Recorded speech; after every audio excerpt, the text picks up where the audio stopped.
Yo, happy May, Can't Believers, and welcome to another insightful episode of the Can't Believe I Made It podcast, a podcast that challenges conventional wisdom on health, fitness, and personal resilience. Today, we're tackling a topic that's critical and very close to my heart during Mental Health Awareness Month by tackling mental health myths and the realities of what it means to be well. We often hear misleading statements about what affects our mental health, and today, we want to set the record straight. We'll dive into our pillars and how nutrition, sleep, and cognitive thinking patterns play vital roles in maintaining mental health. So sit back, quiet that inner voice of shame, and let's have a convo about what it means to tap into your mental performance through the value of mental health.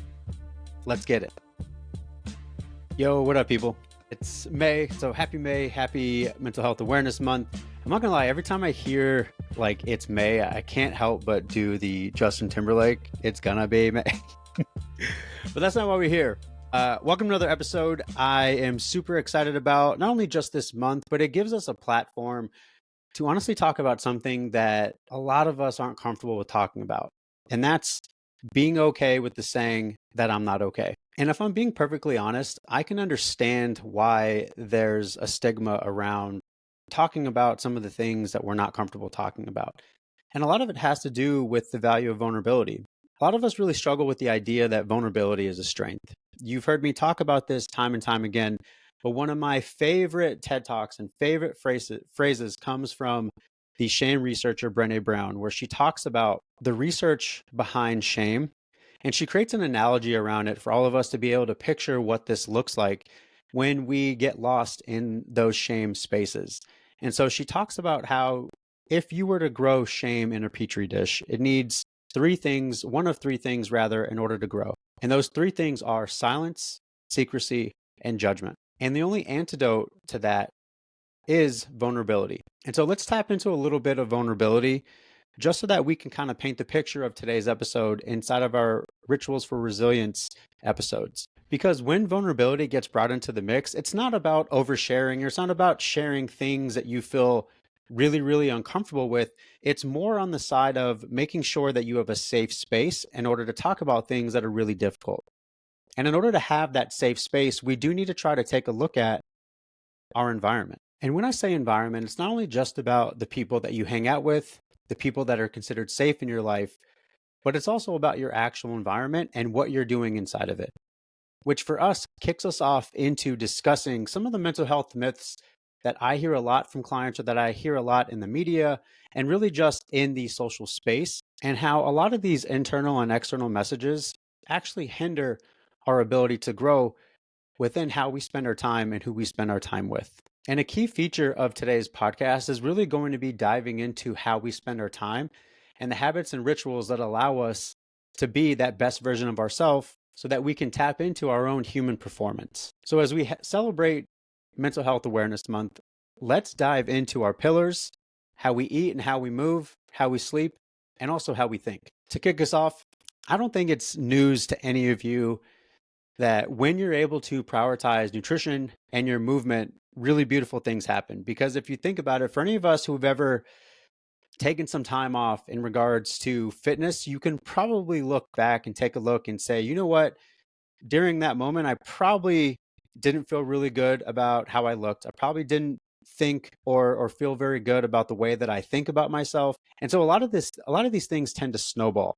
And it's the same thing when we talk about nutrition. For any of us who have ever been super busy with our career, our business, or super busy just in life, and you found yourself skipping meals and really just grabbing the first thing that comes to mind, I can imagine that if you look back, that the irritability and some of the things that have probably come up on the side of emotional eating have probably been really relative to you in your life. And the two messages that I really want to address inside of how we eat and how we move are two limiting beliefs that I feel like happen very, very often. And I want to give us some tactical things, not only just to think critically about our behavior, because if we're able to step out of that place of judgment and put lenses of curiosity on, where we can ask ourselves questions rather than judging our behavior, which sort of sends us down that spiral of shame. I bet any one of us listening to this podcast inside of our pod fam have probably been subject to that. I know that I am subject to that very, very frequently. But if we put those lenses of curiosity on, some of the two messages that I tend to find on the eating side is one, I'm just an emotional eater. And on the other side, this is actually the other side of the spectrum versus someone who is not exercising, but someone who goes even further and says that the gym is their therapy. Let's get a couple things straight. On the gym side, gym is a fantastic tool. Exercise is a fantastic tool, but it is not a substitute for a mental health professional. We got to let that sink in. I love exercising too, but I also know that exercise and movement and all the beautiful things that it provides in my life is no substitute for some of the ongoing trauma relief and health that I have to work through on a day-to-day basis. Now, as we jump back to the nutrition side, yes, we've probably heard the saying that the gut is like the second brain, and there's a beautiful connection between the gut-brain axis. And instead of plummeting you with different scientific terms and things like that, I kind of want to just go back to basics in reference to not only just emotional eating, but how eating in itself is very personal and very emotional.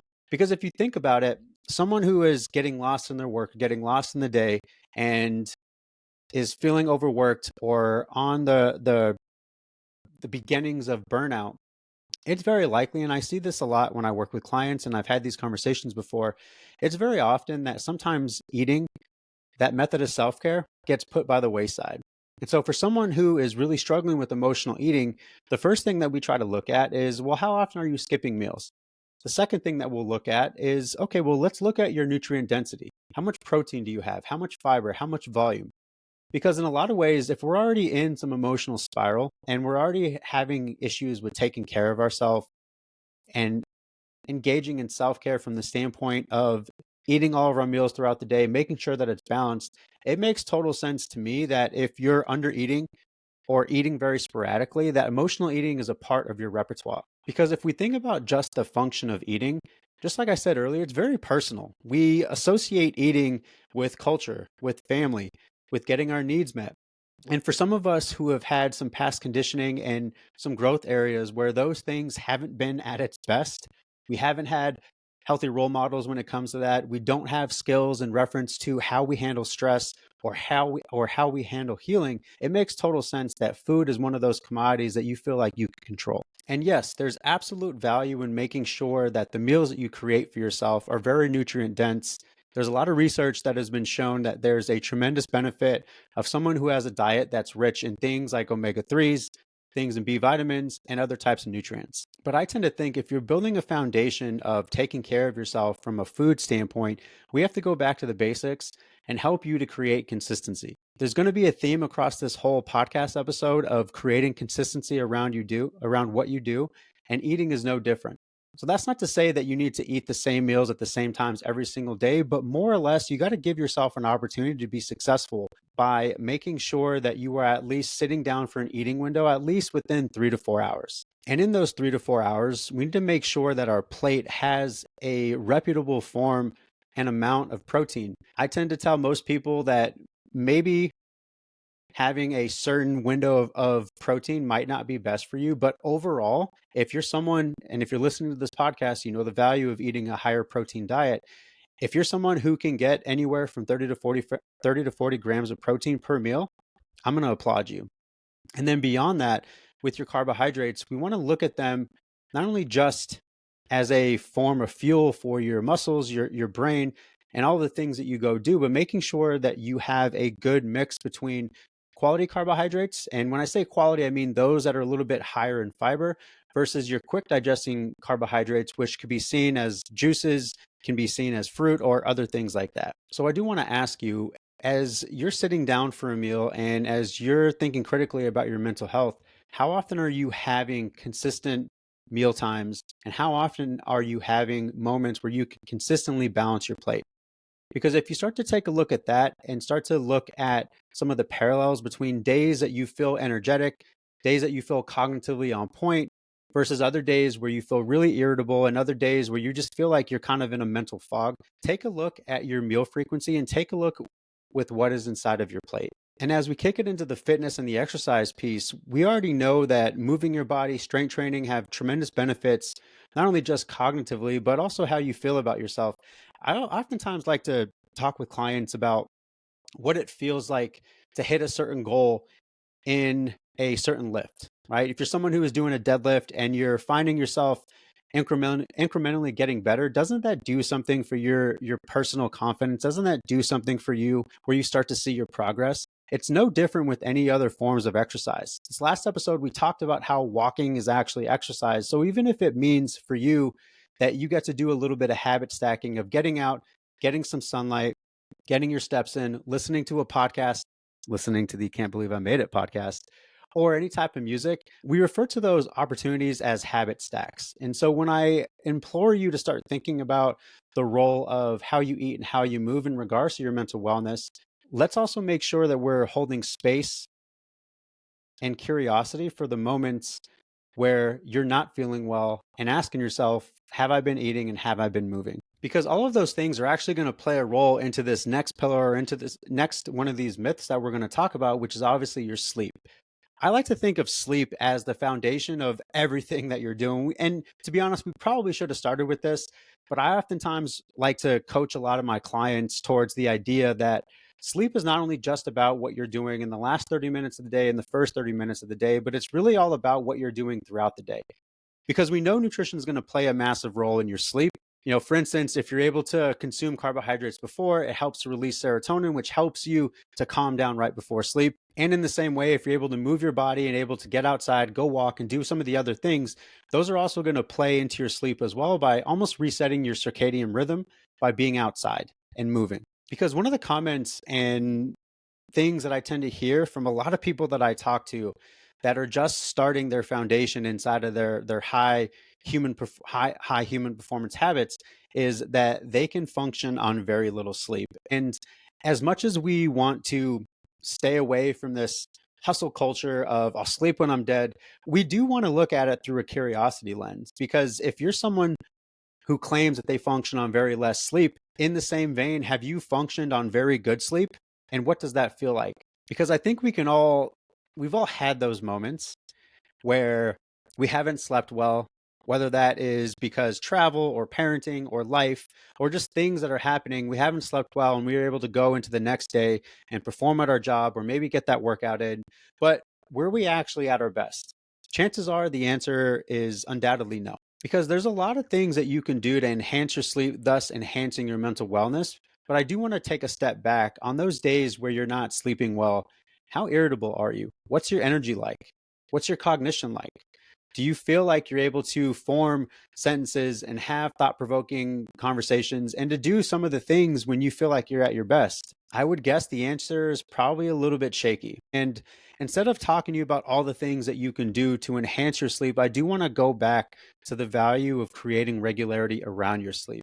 Yes, I would love for all of our pod family to be getting 7 to 8 hours of very quality sleep. But I think if we take a step back, it goes back to the consistent habits and consistent routines that you create for yourself as you get ready for bedtime and as you wake up from that quality sleep. You've heard me talk about this app time and time before, but regardless of how you create metrics with your sleep, I do think that there's a lot of value in getting yourself an Aura Ring or doing the Sleep Cycle app that you already know that I love, or any other type of measure that's going to help you to measure your progress. Because I tend to find that a lot of the clients that I work with, if they start with the foundation of trying to go to bed at the same time and wake up at the same time, it creates consistency and opens up the door for nighttime routines and morning routines. And while we're on the topic, let me also be very transparent. Yes, it would be great as a morning routine if you sat down, you did some journaling, you did some breath work,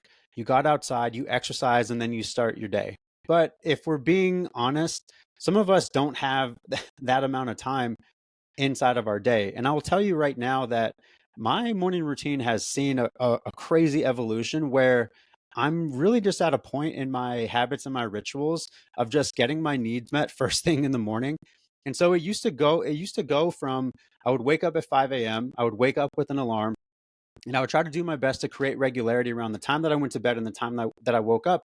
But if I'm being transparent, I oftentimes used to wake up way earlier than I need to, not getting quality sleep, just so that I had this morning routine. And so I would do journaling, I would do breath work, I would do meditation, and then I would plan my day and then I would get started. And I started to find that, especially as we had our second kid, that things massively changed. And now that morning routine has seen its evolution into simply me getting up when my body naturally wakes up. Wintertime, I really struggle because my body usually wakes up around when the light comes into our room. And because winter, that the light obviously is going to come up a little bit later, I find myself just getting into routine of saying, you know what, I'm going to try to go to bed around 10 and I'm going to allow myself to wake up naturally. And that evolution has kind of taken where instead of doing all of those things that I used to do, and now what I do is I simply get up, I'll make myself an espresso and I'll throw on ESPN. And that's 30 to 45 minutes of just being able to get my needs met before my kiddos wake up. And then we get into the day. And I found that not only has it enhanced my quality of sleep, it's also enhanced my ability to take care of myself in some of the other areas. Because I know when I don't sleep, and I think a lot of us with our pod family here, we can be really honest with ourselves. When I don't sleep, I become very irritable. I'm kind of an asshole. I'm very short with the people that I love, and I'm not very kind to myself. You've heard me talk about this idea of bringing all parts of yourself to the table in the morning and have coffee with them, and to accept some of the cognitive distortions that we have, or accept some of the messages that are coming inherently either through from our own internal beliefs or some of our external environments. But I think there's a lot of value as we kick it into this last piece of some common cognitive distortions that a lot of us struggle with, that tend to really inhibit ourselves to not only take care of ourselves, but to add into some of the mental health struggle that a lot of us have. Because I do believe that a lot of us tend to have this thought process that, one, negative thoughts are just a part of the way that I think. And two, even if I wanted to get help, who would want to listen to me? And that right there is inherently one of the biggest issues and convos that I want us to have, not only amongst each other, but with ourselves as well. Because if we're under the impression that our thoughts and our beliefs don't matter, what does that say beyond who we are, with not only how we picture ourselves, but how we want others to treat ourselves as well? Because we can't just out positive think negative thinking. We have to approach it from the standpoint of curiosity. And we have to accept that some of these thought patterns and some of these things that we're saying to ourselves are real in the moment. And then we have to reality check them. We have to fact check them. I feel like one of my common cognitive distortions as it pertains to this podcast is I'm not seeing the type of growth that I want to see. So maybe what I'm saying just sucks,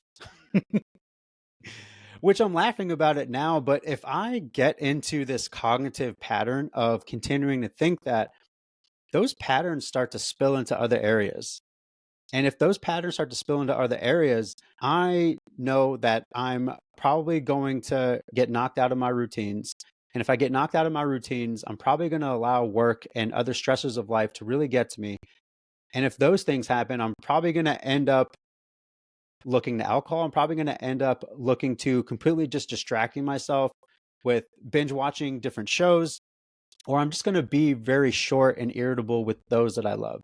Those are kind of my three horsemen, if you will. Because a lot of time, mental wellness, when you create skills for yourself, it's really about proactively trying to plan for those moments where life is going to punch you in the face. You're going to feel stress from some time to another. That's just part of life, right? That's just something that you're just not going to be able to get over. But how you bounce back, how you can be proactive about these things is what I truly believe mental wellness is. It's you acquiring skills that work for you. And if we're looking at our four pillars here of how we eat, how we move, how we sleep, and how we think, I think as we start to acquire some of these foundation, these are the notions and these are the areas that can help us to be proactive and can help us bounce back inevitably when life punches you in the face. And as we come to a close in today's message, I want us to remember a couple key things that are going to help us in regards to creating mental wellness and creating mental performance inside of our habits and our rituals. First things first, getting help, saying that you're not okay, those are strengths. I said this on Threads the other day, but I feel like being able to reach out for help or being able to be vulnerable and be okay with the idea that I'm just not okay sometimes has got to be some of the coldest ways to grow. So that's the first thing. Vulnerability is going to be your biggest asset as it pertains to getting some of your needs met around your mental wellness. And two, we can't really fake the funk. We can say that everything is fine or it's just another one of those days. But if you're finding that you're having more and more days where you're not sleeping well, your food and your exercise are being impacted, you're starting to really believe a lot of the negative self doubt or negative messages, I think it might be time to go talk to someone. Talk to someone that is not only a professional mental health counselor or professional just in general, but maybe also maybe that first step is reaching out to someone that you really trust and someone that you feel safe with to simply just listen. And I think the third thing is, and probably one of the most important, is that if you're not taking little mental moments for yourself to do little check-ins, that's what I like to view these habits and these rituals as. They're little self-help checks, if you will. How am I sleeping? How am I moving? How am I eating? And how am I thinking? Take those moments for yourself where you can tap into your own mindfulness journey so that you can allow yourself not only just to be honest, but to start critically thinking about what those next steps are. Because I really want this month to be about curiosity. I really want this month to build on what we did this last month and really thinking critically about some of the information that we're seeing externally, but rather evolving that into some of the information that we are receiving internally. Because this month is a celebration of everything that makes us human. And part of our mental well-being and part of what it means to be well is how we engage in self-care. So as you go on in your day, I hope that you're taking some small mental moments for yourself. And once again, if you're someone who has been struggling for quite some time, I want to encourage you to be vulnerable and to consider that a strength and reach out when you need it. I'll talk to you on the next one, friends. Let's get it.